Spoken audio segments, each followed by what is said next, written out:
Berbicara berkaitan dengan transisi energi, ini kan juga perlu utamanya dukungan dari pihak perbankan ya Bapak, apalagi ini juga sebetulnya sesuatu yang baru sehingga mungkin pendanaan ini juga menjadi salah satu kunci yang paling penting. Seperti apa dari perbankan sendiri juga bisa terus mendorong, bisa terus membantu berbagai sektor energi baru terbarukan ini dari sisi pendanaan juga begitu. Seperti apa? Mungkin dari DBS sendiri sebagai salah satu regional bank terbesar di ASEAN begitu untuk perannya dalam memfasilitasi pembiayaan energi bersih sejauh ini Pak Tony.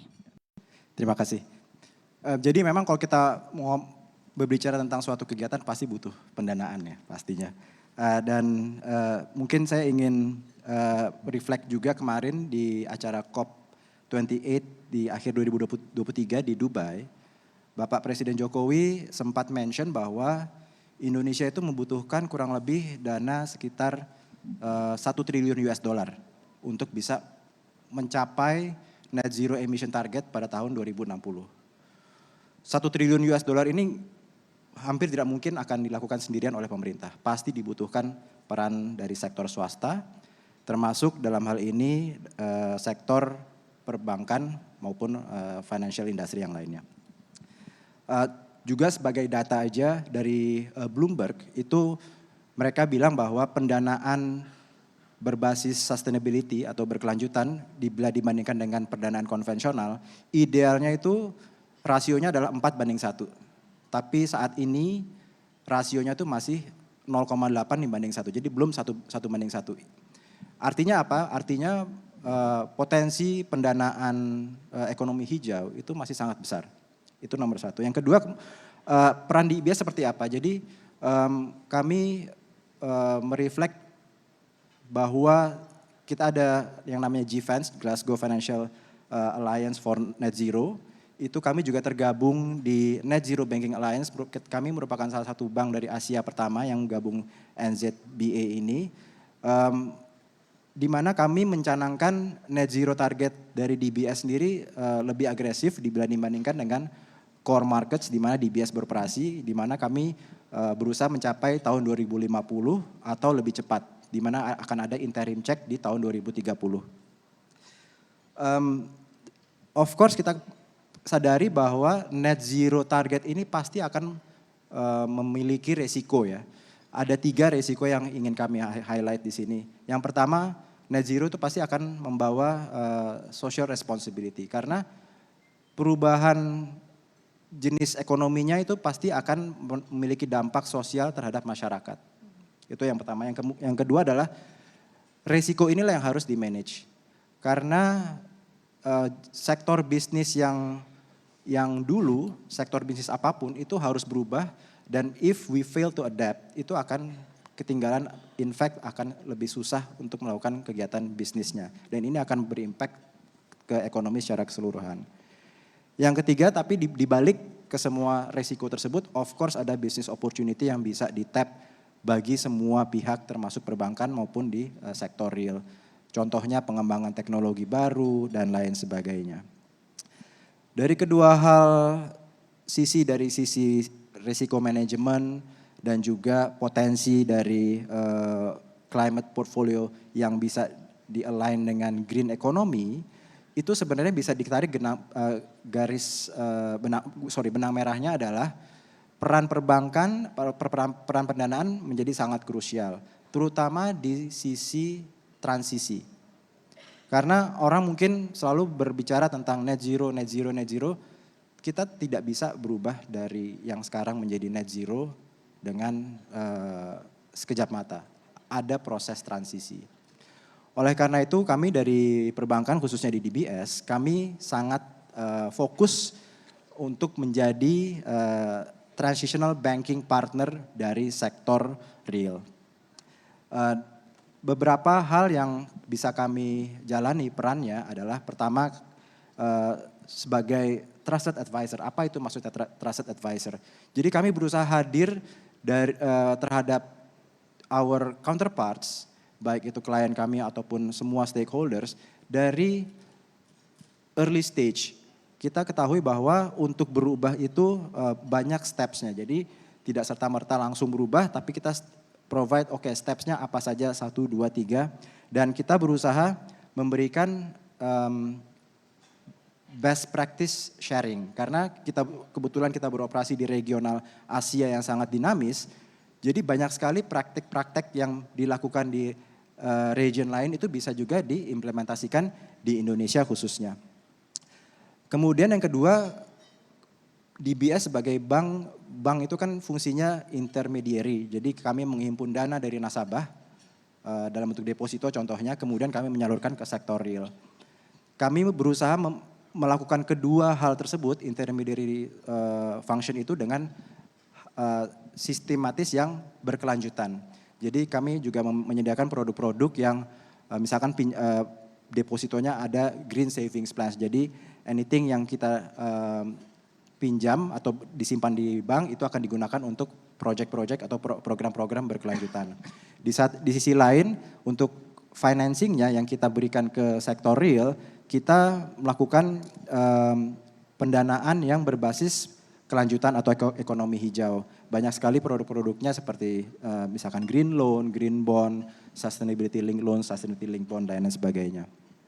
Yang ketiga, kami sebagai bank terbesar di Asia, tadi saya juga ingin meminjam data yang sudah dipaparkan oleh Pak Riyatno bahwa FDI di Indonesia itu memang paling besar kebetulan dari Singapura.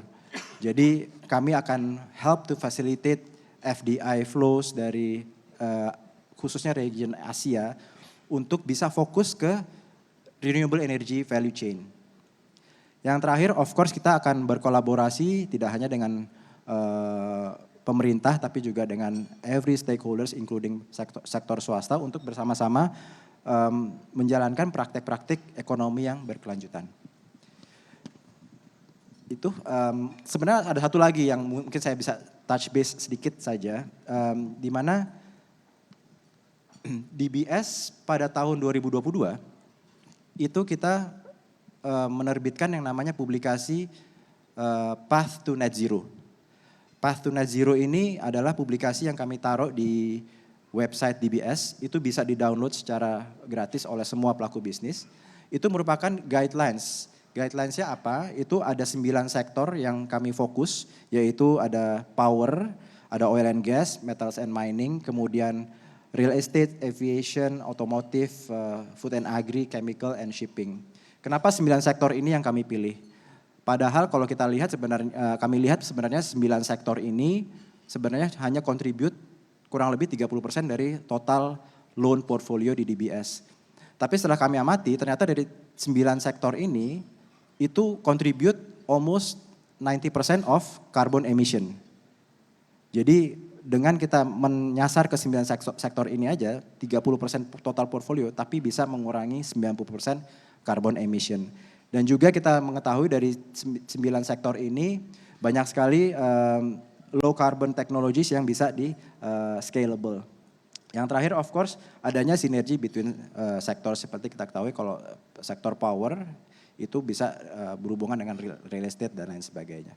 Mungkin itu yang bisa saya paparkan saat ini. Tapi kemudian dari sisi perbankan juga begitu Bapak. Tadi sekali lagi ya analisis resiko ini sebetulnya masih menjadi tantangan ya ketika kita utamanya dari perbankan begitu akan berinvestasi di sektor energi baru terbarukan. Tapi mungkin apakah ini juga masih menjadi tantangan utama apalagi melihat sebetulnya dari berbagai perusahaan ini juga sudah mulai istilahnya bersama-sama ya menghitung dari sisi resikonya seperti apa. Artinya sudah mulai ada manajemen risk juga yang dilakukan dari tiap-tiap institusi begitu. Dan kemudian di sisi lain mungkin berkaitan juga seperti yang Anda sampaikan begitu ketika kita dari ASEAN sendiri juga kan sebetulnya negara kita bersaing ya untuk mendevelop energi baru terbarukan tidak hanya Indonesia saja tapi juga negara-negara lain, negara peers kita juga begitu. Dan tadi ada pertanyaan juga kenapa investasinya tidak banyak yang masuk ke Indonesia. Nah itu menjadi pertanyaan mungkin bisa dijawab juga, silahkan Pak Tony. Oke, jadi sebenarnya kalau kami dari grup DBS sebenarnya cukup agresif dalam mencanangkan net zero emission ini. Jadi pada saat kami join NZBA, kami berikrar lah ya, bahwa kami akan menyalurkan pendanaan berbasis ekonomi hijau itu kurang lebih 50 miliar Singapura dolar di tahun 2024. Dan ini kami katakan tahun 2021. Namun pencapaiannya so far di 2023 akhir itu kami sudah lebih dari 50 billion, jadi sudah 70 billion.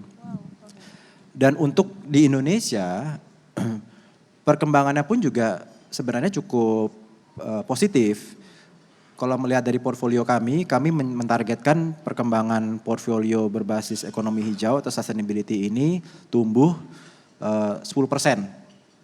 Memang agak konservatif. Tapi realisasinya adalah ternyata tumbuhnya 5 kali lipat atau 500%. Untuk 2024 of course kita juga akan mentargetkan double digit growth.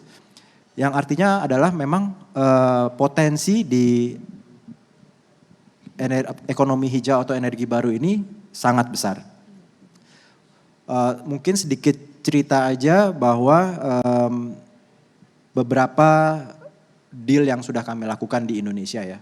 Contohnya kami itu bekerja sama dengan ada company namanya Jaya Bumi Pasar, itu part of Indica. Itu perusahaan ini memiliki lahan konsesi sebesar kurang lebih 23.000 di Kalimantan Timur yang bisa dimanfaatkan untuk ditanam pohon kaliandra. Pohon kaliandra ini adalah bahan baku untuk wood pellet yang tadi Pak Suroso bilang bisa jadi bahan biomass. Exactly. Jadi ini merupakan salah satu proyek yang kami juga sangat gembira sekali bahwa kami bisa mendukung upaya energi baru dari sisi biomass. Kemudian juga kami kebetulan memberikan dukungan juga kepada PLN. Kenapa kami mention PLN di sini dalam deal kami karena transaksi ini ternyata mendapatkan penghargaan sebagai the best green loan di tahun 2022 dari AAA Asset. Ini untuk pendanaan apa spesifiknya, proyek yang mana Bapak? Proyeknya mungkin dari PLN yang bisa. Kayaknya macam-macam sih, karena itu kan syndication loan. Gitu. Yang terakhir contoh yang salah satu yang breakthrough juga adalah kami memberikan advisory ke INA. INA Sovereign Wealth Fund yang Indonesia, di mana INA ini melakukan upaya Energy Transition Mechanism. ETM ini adalah upaya pemerintah yang diperkenalkan ke publik seluruh dunia pada saat G20 di Bali 2022. Artinya ETM itu adalah Energy Transition Mechanism adalah secara singkat Early Termination of Coal-Fired Power Plant. Gimana caranya kita punya pembangkit PLTU itu dipensiunkan dini. Karena kalau kita ngomong masalah energi baru, memang gampang sih bikin energi baru, ideal banget. Kalau kita misalkan PLN mau bikin geothermal power plant, investor akan berbondong-bondong masuk ke PLN. Saya bisa bawain investor banyak. Tapi kan PLN mungkin sudah punya PLTU ya, dan itu jumlahnya banyak sekali. Dan kita nggak bisa matiin PLTU itu tiba-tiba, sorry kita matiin malam ini gitu, nggak bisa. Karena itu kontraknya jangka panjang. Nah ETM ini adalah mekanisme untuk bagaimana kita memendekkan umur dari pembangkit itu tanpa merugikan dari sisi finansial. Nah ini yang kita jadikan proses, kita memberikan advisory kepada INA. Jadi contoh-contoh ini merupakan langkah-langkah DBS juga untuk mendukung transisi maupun ekonomi hijau yang tadi disebutkan khusus untuk Indonesia.